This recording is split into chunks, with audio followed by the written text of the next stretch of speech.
Hello there you guys, welcome to one of my videos. So this is a massive week for Manchester United. We play RP Leipzig on Wednesday in the Champions League. It's our second game of the group stage. And we are looking to make it back-to-back wins in the Champions League because we won our first game in the group against PSG by 2-1. Then obviously we've got a big game at the weekend in the Premier League against Arsenal. Now, we recently drew 0-0 with Chelsea.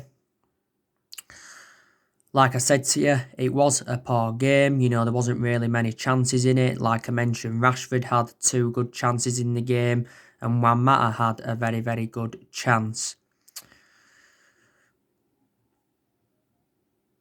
And Solsjaer's decision making is very, very poor. And that's what I said. He's got to improve at Manchester United. In a lot of his games at Manchester United, he's been very tactically naive. But there again, there's some games where he showed tactical flexibility. But in the Chelsea game, he didn't play Donny van de Beek. Donny van de Beek played no part whatsoever. And Donny van de Beek has not yet made his full debut for the football club. And Solsjaer was talking about Donny van de Beek, about his lack of playing time, and he says that he needs to settle in and adapt. And Solskjaer's considering where his best position would be, because Van de Beek can play in like 3 different roles, but he's predominantly a box-to-box midfielder. We got Donny van de Beek for £40 million from Ajax, and he signed a 5-year contract with Manchester United with an option of a further year. He currently wears that number 34 shirt.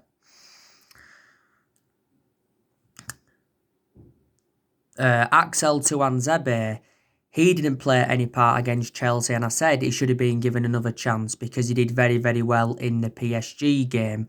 That game against PSG was Axel Tuanzebe's first start in 10 months. And Solskjaer was recently talking about Axel Tuanzebe.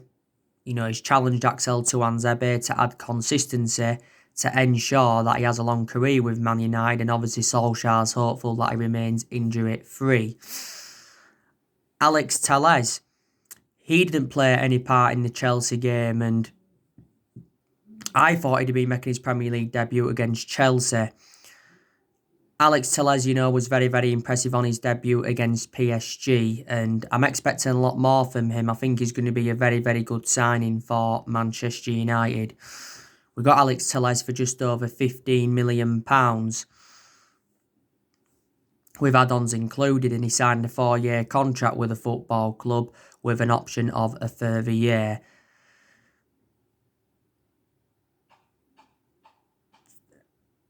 Daniel James, he shouldn't have started against Chelsea, but he did. Juan Mata, he started on the right-hand side against Chelsea. Like I said to you, I was very, very surprised that Juan Mata started. I said he probably would be involved in the game, but I didn't expect him to start.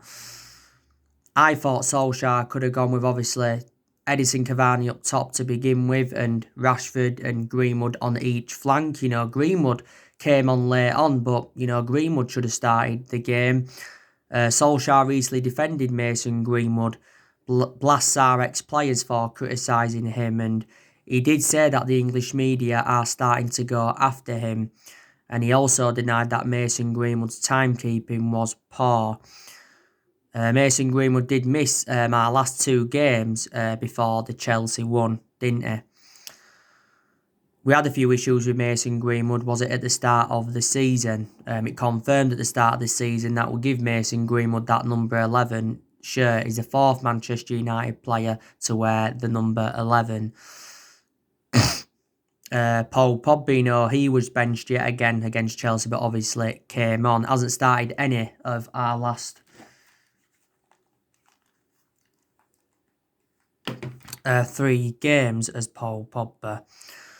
And against Chelsea, reverted back to the 4-2-3-1 formation. He's gone a lot with that formation, though, Solsjaer since he got appointed in as Man United manager. A few times he's gone with a 4-3-3 and a few times he's gone with 3 at the back, but from my own perception will look more effective with 3 at the back.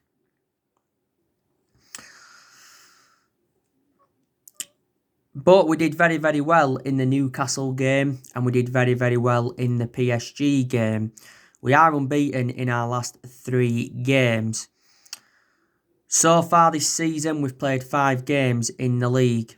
We've won 2, we've lost 2, and we've drawn 1. We have not yet won at home in the league this season. We have registered 1 point from 9 at home. So we've obviously got to address our home form. Away from home, though, we've been very, very good because we haven't lost any away game in any competition since January. You know, we are now sitting 15th in the Premier League. So we are near the relegation zone.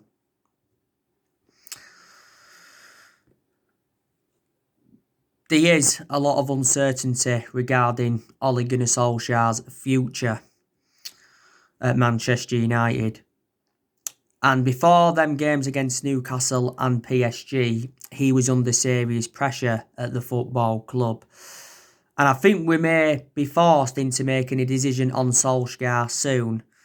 Few weeks ago, there was obviously talks of Mauricio Pochettino coming in to replace him, and it also said we was looking at Massimiliano Allegri as an alternative to him. Solskjaer is in the exact same position as what he was in at the first part of last season, because at the first part of last season, we endured our worst start ever to a Premier League season. And at that point, he was very, very close to getting sacked by the football club. Now, obviously, if we did decide to sack Ole Gunnar Solskjaer, it'd probably cost the club around £4 million. He has got a contract with us until 2022. And the way things are going, I can't see Solskjaer being Manchester United manager in January. I did say, though, if he is still Manchester United manager in January, then he needs backing by the board, because in the summer transfer window, Solskjaer was not backed enough by the board. I don't think any of our managers have been backed enough that we've had since the Sir Alex Ferguson era, but in the summer transfer window, we missed out on all of Ole Gunnar Solskjaer's priority targets, and we missed out on a lot of targets in general. But we've been demanding the board out for several years, obviously, because our recruitment policy's been very, very poor, and we've also overpaid for players. Woodward's been at the football club since 2012, and the Glazers have been at the football club since 2005. But Woodward did recently say that he's now backing Ole in a lengthy statement. Now, obviously, next year we'll be looking to make a couple of more signings. I also think next year we will offload more players because there is still deadwood in the squad. Next year I think we'll offload Jesse Lingard, offload Rojo, offload Phil Jones, offload Sergio Romero because Romero is now our third choice goalkeeper. I think we'll probably loan Daniel James out, possibly loan Brandon Williams out because he's finding game time hard now.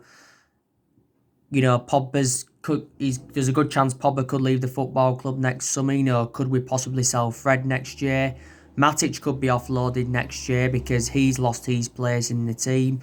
Juan Mata, he's another player that could be offloaded. Maybe Lindelof could even be offloaded. There's a possibility chance that we could offload David De Gea next summer.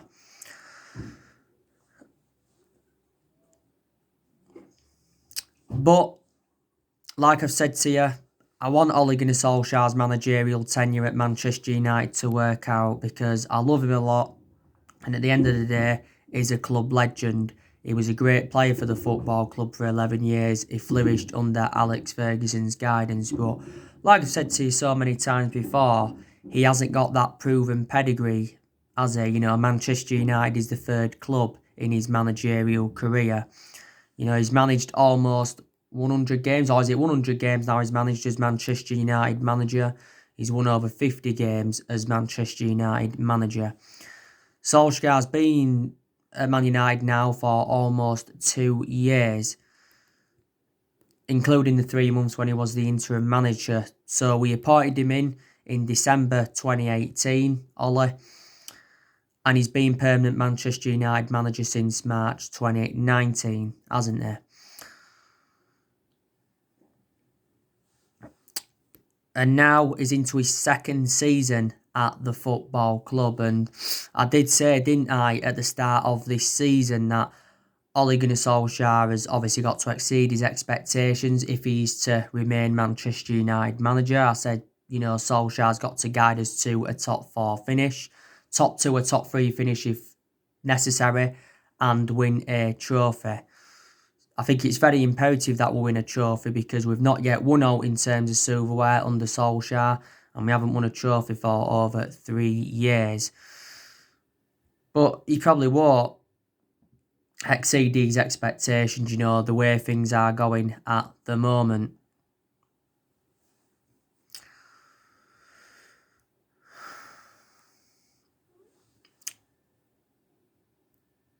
And there's not all negativity regarding Solskjaer. I have taken positives from his tenure. I credit him for what he did last season because last season was Ole Gunnar Solskjaer's first full season at the club. He got us qualification for the Champions League, also got us third, second highest we've finished since the Ferguson era, and also guided us to 3 semi-finals. And it was his first full season last season.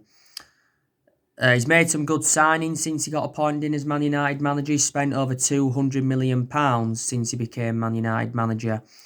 In the summer of 2019, he brought Daniel James, Wan-Bissaka and Harry Maguire in.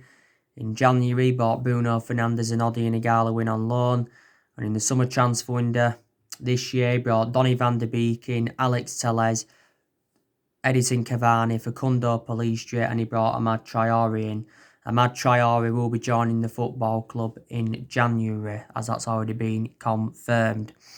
Solskjaer's also brought quite a few academy players into the club. I like the way Solskjaer's promoted the youth. We've seen a lot of players depart the club since he got recommended in, and we've also had some good periods under the Ole Gunnar Solskjaer era, haven't we? Like I've said to you, I think it'd be very beneficial if Manchester United could get a director of footballing.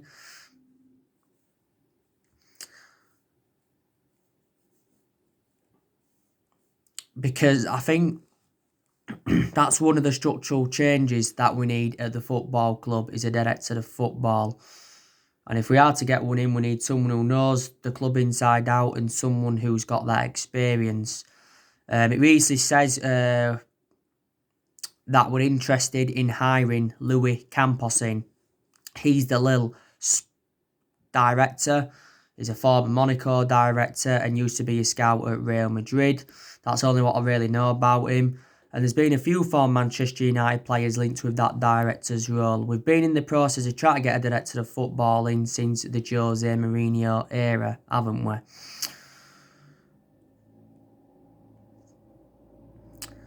I think Manchester United have made a lot of mistakes in the last 7 years, and that's one of the main explanations why we've been so inconsistent. I think a lot of the players we've brought in the last 7 years or so haven't been the right calibre players for Man United.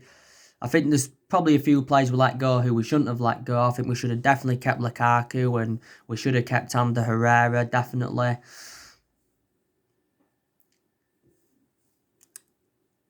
I think there's some players we've given contracts to who we shouldn't have given contracts to, but on the other side of things, there's players we've given contracts to who deserve new contracts. Obviously, we've extended a lot of players' contracts since Ollie came into the club as well. Obviously, we made a mistake by obviously recommending Woodward in. You can say we made a mistake by bringing Matt Judge into the football club. The Glazers made that decision though, didn't they, to bring Woodward and Matt Judge in. So yeah, we have made a lot of mistakes. Some Manchester United fans think we made a mistake by getting rid of Mourinho, didn't we? But I think we appointed Jose Mourinho in too late anyway. I think we should have got Mourinho when Alex Ferguson retired. Ferguson obviously made a mistake by ever appointing David Moyes in, you know. But like I said to you, Solskjaer's inheriting a lot of players here from the Jose Mourinho era. There's still a couple of players here from the Louis van Gaal era, still one player here from the Moyes era, and there's only around 2 players here now from the Sir Alex Ferguson era, isn't there? We haven't won the Premier League since 2013, so last time we won it was in Ferguson's last season. We've only won four trophies since Ferguson left, and that was the FA Cup under Van Gaal, and the Europa League and the League Cup under Jose Mourinho, and the Community Shield under Jose Mourinho. That came in his first season, didn't it? But in the entirety of our history, we've won around 60-odd trophies. Since the Ferguson era, we've won around over 40 trophies, won 38 trophies under Sir Alex Ferguson. Ferguson endured around 27 years at the football club, didn't he? And I just think no manager at Manchester United or any manager in general will replicate Sir Alex Ferguson's legacy. But Ferguson didn't settle in straight away because he didn't win out in his first 4 years at Manchester United, did he? So, there you go.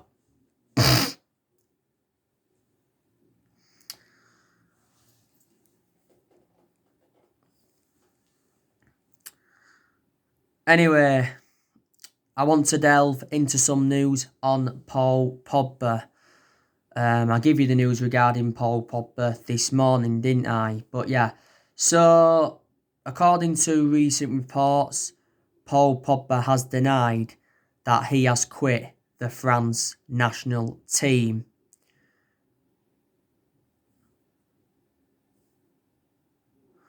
Despite Emmanuel Macron's recent comments about Islam and terrorism. By the way, Emmanuel Macron is the France president. So he's denied it, and Paul Pogba has put out a statement on this. Now, like I said to you, I think Paul Pogba is going to be leaving the football club next summer. I think he'll probably end up going to Real Madrid, if I'm going to be quite honest with you, because Paul Pogba made an admission a few weeks ago, didn't he? Saying that one day he wants to join Real Madrid, and last year Paul Pogba said he wanted to go to Real Madrid, and he was talking a lot about Zinedine Zidane, and he said he wanted to leave Manchester United because he was seeking for a new challenge. Mundo Deportivo said a few weeks ago Barcelona were interested in him. There's obviously been stories about him going back to Juventus. Paul Pogba did endure 4 good years with Juventus, but the vast majority of his performances at Man United have been totally comparison to his ones at Juventus. Like I mentioned earlier on, Paul Pogba's started on the bench in the last 3 games. Solsjaer has made an admission saying that Paul Pogba came back too soon from coronavirus. Pogba tested positive for coronavirus back in August, didn't he? Don't forget, we recently warned Paul Pogba that we will not break our wage structure to keep him at Old Trafford, so we're not willing to pay him what we paid Alexis Sanchez.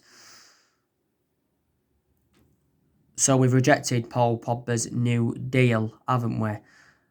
Paul Pogba's on around 290 grand a week at the moment on his current deal at Manchester United. But we are still willing to give him a pay rise.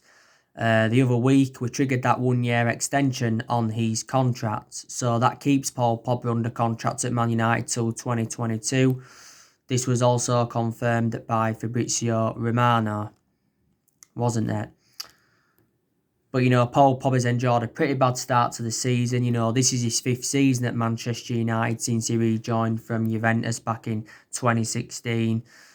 He sustained quite a few injuries as well. Last season was out with that ankle injury, so didn't really have a perception on him. Pogba's our most expensive signing at the moment because we paid £89 million for him.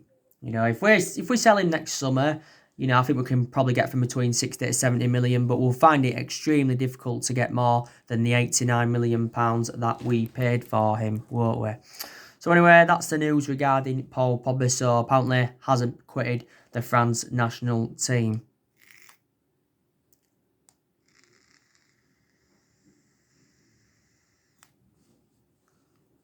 And also on my recent video, I give you the breaking news on Erling Haaland from Borussia Dortmund.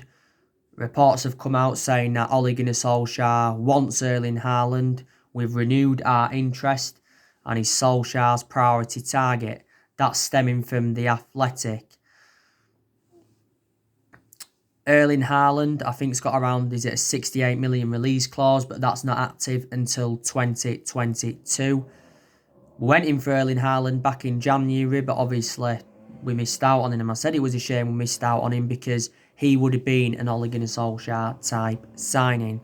Solskjaer was the one that gave Erling Haaland his debut at just the age of 16 at Mull, of course. But he's done well since his arrival at Dortmund. Dortmund paid around, 17-18 million for him. He's got a contract with Dortmund until 2024, hasn't he? So there you go. By the way, the preview for the RP Leipzig game will be coming up tonight. Ole, I think, will be doing his press conference ahead of the game tomorrow. So we need to get back to winning ways. We really, really do. But yeah, tough games are coming up thick and fast for Manchester United, aren't there? Like I said to you before, though, we've got good players in our team. We have got good players in our team. We've got Rashford, who's good. He's really improved under the Solskjaer era. Martial's good, but Martial hasn't enjoyed the best of starts to this season. Martial's still suspended. He's got one game to serve in the league, and then he's going to be back. He'll be available, obviously, for the Leipzig game, will Anthony Martial. Mason Greenwood's good. Bruno Fernandes, is very, very good. He's probably the best signing we've made under Ole, and one of the best signings we've made since the Sir Alex Ferguson era. Bruno Fernandes has been at Manchester United now around 9 months. Like I said, last season won Premier League Player of the Month around 3 times, won Sir Matt Busby Player of the Year award. The vast majority of Bruno Fernandes' goals have come from the penalty spot. He's had a few games where he's looked a bit off the pace and been quiet, but prior to that he's done very, very well. I think he's happy at Manchester United despite our inconsistency. I like Donny van der Beek, he just needs to get starts. That's the problem. Like I said, I think Alex Telles is going to be a good signing for us. Fred and McTominay have done well. They've started our last 3 games, but obviously they're not world-class midfielders, are they, Fred and McTominay? Matic, like I said, he's dropped out of the team now, but he was playing some games towards the end of last season, he did well. I like Luke Shaw, just too injury-prone, Luke Shaw. Luke Shaw's enjoyed around 6 years or so now at Manchester United, hasn't he? Injury-prone. Eric Bailly, I like him. Very, very good centre-half, but again, too injury-prone, Eric Bailly. Eric Bailly's out for 3 to 4 weeks now with a muscle injury. That was confirmed by Ole. Lindelof, now he's one of the players that I don't think is good enough for Manchester United. I really, really don't think he's good enough. He's nowhere near on Harry Maguire's level, is he? He's done well recently, though, to be fair, Victor Lindelof. Harry Maguire had a bad start to the season, didn't he? But I think recently he's stepped up. He didn't do too bad against Chelsea. He was lucky to not give a penalty away against Chelsea for pulling back Azpilicueta. And, he did well in the Newcastle game. Obviously wasn't involved in the PSG game. He had early season troubles, Maguire, because he got an injury, didn't he? I think he had 2 knocks, didn't he? He got sent off in England's 1-0 defeat to Denmark. He had that incident in Greece, the other month. We'll keep, obviously, Harry Maguire at Man United. I've been very, very impressed with Wan-Bissaka recently. Really stepped up to the plate in his last 3 games. Prior to them 3 games, he'd enjoyed a pretty bad start to the season, Bissaka. But I think he can be our right back for the next, 9 to 10 years. You know, this is Wan-Bissaka's second season at the club. We got him in a deal worth £45 million from Palace last summer. Oh, was it £50 million? Sorry. And I think De Gea, he's also done very, very well in his last 3 games. Like I said to you anyway, David De Gea will remain our number 1 this season. Juan Mata, I've been very, very impressed with him. I know he doesn't get a lot of chances now, and he has lost that yard of pace because he is in his 30s. You know, Juan Mata's enjoyed around 6 years or so at the football club. You know, paid just under £40 million in from Chelsea back in 2014. Juan Mata has 50 goals in 259 appearances for us in all competitions. The other week, he rejected an £18 million a year contract offer to play in Saudi Arabia. I liked Ighalo last season because he did well. You know, he was our top goal scorer in the FA Cup. He obviously doesn't get starts now. Obviously, Ighalo will leave the club when his loan expires in January. Just after the first lockdown, we extended his loan, didn't we? The main explanation we got Ighalo in was to get a cover-up for Marcus Rashford, obviously. But like I said, the deadwood in the squad is Lingard, Rojo, Jones, Romero, James. Yeah, I think they are the deadwood at the moment, I do. So anyway guys, that's everything to update you today. Drop your comments, likes below on the channel. If you do, consider subscribe as always, and take care. God bless you all again very, very soon.